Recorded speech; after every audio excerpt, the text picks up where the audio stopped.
America, Israel आणि इराणमधील युद्धात रोज नवीन घडामोडी घडत आहेत. त्यामुळे जागतिक शेअर बाजारात मोठे परिणाम होत आहेत.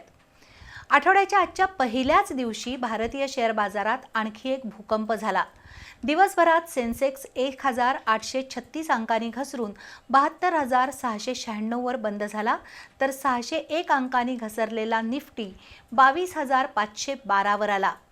या एकाच दिवसाच्या घसरणीमुळे गुंतवणूकदारांच्या संपत्तीमध्ये 13 लाख कोटी रुपयांची घट झाली.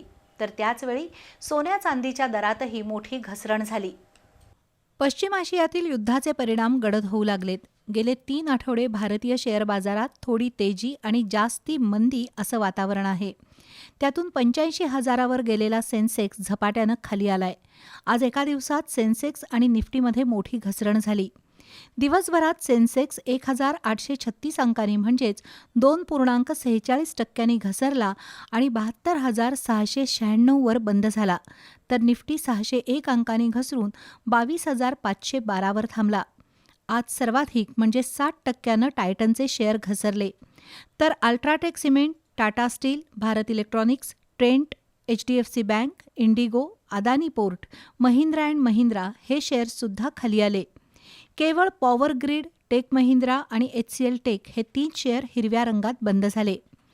जगभरातील प्रमुख शेअर बाजारात आज अशीच घसरण झाली आहे, तर सोनं 10,000 आणि चांदी 20,000 स्वस्त झाली आहे. आर्थिक क्षेत्रात होत असलेले हे हेलकावे अनेकांसाठी धक्कादायक आहेत.